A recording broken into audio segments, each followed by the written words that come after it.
नमस्कार, स्वागत है आप सभी का बिहार 10X न्यूज में। बात करेंगे आज पूरे बिहार की 10 बड़ी और ताजा अहम खबरों की। तो चलिए शुरू करते हैं खबरों का सिलसिला। बिहार के सभी जिलों में डीएम एसपी के साथ सम्राट की मीटिंग, मुख्यमंत्री का सुशासन पर फोकस। मुख्यमंत्री सम्राट चौधरी ने राज्य के सभी जिलाधिकारियों और पुलिस अधीक्षकों के साथ एक उच्च स्तरीय बैठक की। उन्होंने सख्त लहजे में कहा कि बिहार में सुशासन का असर जमीन पर दिखना चाहिए। मुख्यमंत्री ने निर्देश दिया कि हत्या जैसे जघन्य अपराध के दोषियों के खिलाफ 48 घंटे के भीतर चार्जशीट दाखिल कर उन्हें गिरफ्तार किया जाए और 12-13 दिनों के भीतर ऐसी कार्रवाई हो जो समाज में मिसाल बने। इसके अलावा सरकार का लक्ष्य इस साल 20 नवंबर तक बिहार में 5 लाख करोड़ रुपए का निवेश लाना है। बैठक के दौरान उन्होंने शराबबंदी के सफल क्रियान्वयन और जाति आधारित जनगणना के डेटा के सही उपयोग पर भी जोर दिया है। सेंट्रल डेपुटेशन पर गए बिहार के 3 आईपीएस 10 अफसरों को लेनी होगी मिड करियर ट्रेनिंग, नोटिफिकेशन जारी। बिहार के प्रशासनिक गलियारे से बड़ी खबर है। राज्य के 3 तेज तर्रार आईपीएस अधिकारियों को केंद्रीय प्रतिनियुक्ति के लिए विरमित किया गया है। गृह विभाग की अधिसूचना के अनुसार 2002 बैच के आईजी राकेश राठी अब दिल्ली में गृह मंत्रालय के संयुक्त सचिव के रूप में अपनी सेवाएं देंगे। वहीं 2009 बैच के नवीन चंद्र झा जो निगरानी अन्वेषण ब्यूरो में तैनात थे, उन्हें आईटीबीपी में डीआईजी बनाया गया है। तीसरे अधिकारी दीपक बर्णवाल को सशस्त्र सीमा बल यानी एसएसबी में डीआईजी की जिम्मेदारी दी गई है। इसके साथ ही पुलिस महकमे को और आधुनिक बनाने के लिए बिहार कैडर के 10 आईपीएस अधिकारियों को हैदराबाद स्थित नेशनल पुलिस एकेडमी भेजा जा रहा है। यह 25 दिवसीय मिड करियर ट्रेनिंग 25 मई से शुरू होगी, जिसका उद्देश्य अधिकारियों को कानून व्यवस्था की बदलती चुनौतियों से निपटने के लिए तैयार करना है। मुजफ्फरपुर में कुर्की शुरू होते ही बदमाशों ने डाले हथियार, पुलिस देख रह गई दंग। मुजफ्फरपुर में एसएसपी कांतेश कुमार मिश्रा के नेतृत्व में ऑपरेशन प्रहार के तहत अपराधियों की कमर तोड़ी जा रही है। गिरफ्तारी ना देने वाले अपराधियों के घरों की कुर्की की जाती है। गुरुवार को जब पुलिस टीम भारी लव लश्कर और ढोल नगारों के साथ हथौड़ी थाना क्षेत्र के शातिर अपराधी प्रेम कुमार सिंह उर्फ टाइगर के घर कुर्की करने पहुंची तो नजारा देखने लायक था। जैसे ही पुलिस ने घर का सामान जब्त करना शुरू किया, टाइगर ने डर के मारे मौके पर ही आत्मसमर्पण कर दिया। इसी तरह काटी के बदमाश विकास कुमार ने भी पुलिस के बढ़ते दबाव के आगे घुटने टेक दिए। एसएसपी कार्यालय ने स्पष्ट किया है कि जो अपराधी कानून के साथ खिलवाड़ करेंगे उनके पास अब केवल 2 ही रास्ते हैं, या तो जेल या कुर्की।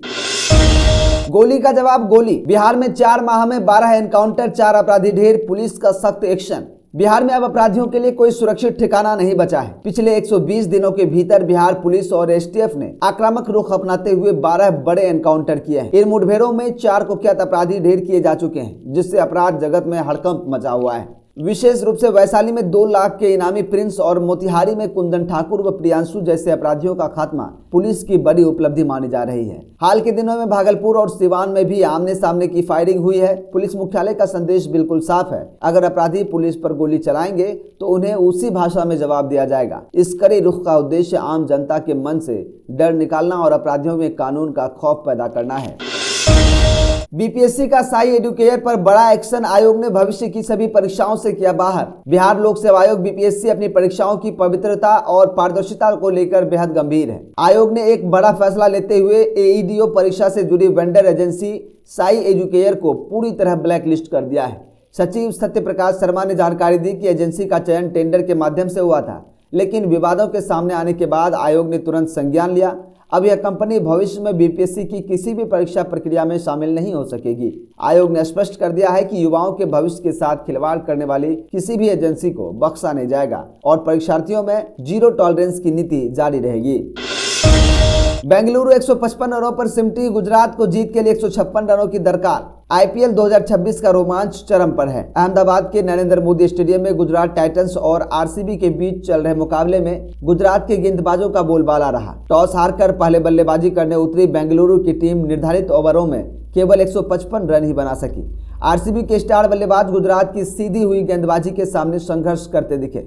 फिलहाल अंक तालिका में समीकरण काफी दिलचस्प है। पंजाब किंग्स 13 अंकों के साथ शीर्ष पर है, जबकि आरसीबी 12 अंकों के साथ दूसरे स्थान पर। अगर गुजरात यह 156 रनों का लक्ष्य हासिल कर लेती है तो वह प्लेऑफ की रेस में मजबूती से कदम रख पाएगी। बिहार रेवेन्यू अधिकारियों को मिला सीएम सम्राट चौधरी का आश्वासन, हड़ताल हुई खत्म। बिहार के अंचल अधिकारियों, सीओ और राजस्व सेवा के अधिकारियों की करीब 2 महीने से चली आ रही हड़ताल आखिरकार खत्म हो गई है। 9 मार्च से अपनी मांगों को लेकर अनिश्चितकालीन हड़ताल पर गए अधिकारियों ने मुख्यमंत्री सम्राट चौधरी से मुलाकात के बाद काम पर लौटने का निर्णय लिया। इस गतिरोध को सुलझाने में दो बड़ी बातें अहम रही। पहली, मुख्यमंत्री का सकारात्मक आश्वासन और दूसरी, राजस्व विभाग के प्रधान सचिव पद पर जय सिंह की नई नियुक्ति।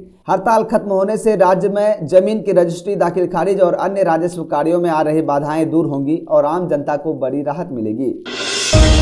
मई में डाइवर्ट रहेंगी इस रूट की कई ट्रेनें। सफर से पहले देखें लिस्ट। रेल यात्रियों के लिए एक जरूरी अलर्ट है। उत्तर रेलवे के लखनऊ मंडल में जौनपुर जंक्शन पर यार्ड रिमॉडलिंग और नॉन इंटरलॉक कार्य के कारण मई महीने में रेल यातायात प्रभावित रहेगा। पूर्व मध्य रेल के CPRO सरस्वती चंद्र के अनुसार मुजफ्फरपुर वलसाइड एक्सप्रेस, रक्सौल आनंद विहार और पटना गोमतीनगर वंदे भारत जैसी प्रमुख ट्रेनों को डाइवर्ट किया गया है। इसके अलावा टाटा अमृतसर और इंदौर पटना एक्सप्रेस भी बदले हुए रूट में चलेंगी। अगर आप भी इस महीने यात्रा की योजना बना रहे हैं तो रेलवे की वेबसाइट या हेल्पलाइन नंबर 139 के जरिए अपनी ट्रेन का स्टेटस जरूर चेक कर लें। एक महीने में दूसरी बार दहला सीवान। शहाबुद्दीन की मनोज सिंह से दोस्ती से दुश्मनी तक की कहानी। सीवान जिला एक बार फिर अपराध की खबरों से सुर्खियों में है। बुधवार की शाम अपराधियों ने बीजेपी नेता और पूर्व MLC मनोज सिंह के भांजे और बहनोई पर अंधाधुंध फायरिंग की, जिसमें भांजे की दर्दनाक मौत हो गई। इस घटना ने सीवान के पुराने दौर की यादें ताजा कर दी हैं, जब मनोज सिंह और शहाबुद्दीन के बीच वर्चस्व की जंग चला करती थी। हालांकि पुलिस ने त्वरित कार्रवाई करते हुए मुख्य आरोपी छोटू यादव का हाफ एनकाउंटर कर दिया है। जिले में तनाव को देखते हुए अतिरिक्त सुरक्षा बल तैनात किया गया है। पुलिस का कहना है कि यह हमला आपसी और राजनीतिक रंजिश का परिणाम हो सकता है, जिसकी गहराई से जांच की जा रही है। बिहार में मौसम का यू टर्न, गरज चमक के साथ होगी बारिश। बिहार में भीषण गर्मी झेल रहे लोगों के लिए मौसम विभाग ने राहत भरी खबर दी है। राज्य में मौसम का मिजाज तेजी से बदल रहा है और अगले 24 से 48 घंटों में उत्तर बिहार के जिलों खासकर पूर्णिया, अररिया, किशनगंज और कटिहार में हल्की से मध्यम बारिश की संभावना जताई गई है। अधिकतम तापमान में गिरावट के साथ यह 32 से 36 डिग्री सेल्सियस के बीच रहने की उम्मीद है। हालांकि मौसम विभाग ने वज्रपात यानी आकाशीय बिजली को लेकर येलो अलर्ट भी जारी किया है और किसानों व आम लोगों को खराब मौसम के दौरान सुरक्षित स्थानों पर रहने की सलाह दी है। तेज हवाओं और बादलों की आवाजाही से उमस भरी गर्मी से काफी हद तक निजात मिलेगी। तो दोस्तों, ये थी आज की पूरे बिहार की 10 बड़ी और अहम ताजा खबरें। इसी तरह की खबरों को देखने के लिए हमारे चैनल को अभी सब्सक्राइब करके बेल आइकन को दबा दें, ताकि कोई भी अपडेट आपसे छूटे ना। वीडियो अच्छा लगा हो तो वीडियो को लाइक करें, ज्यादा से ज्यादा शेयर करें और कमेंट करके बताएं कि आप वीडियो कहां से देख रहे हैं और कौन सा खबर आपको सबसे अच्छा और काम का लगा। मिलते फिर कल इसी तरह की खबरों के साथ। तब तक के लिए हमें दीजिए इजाजत। नमस्कार।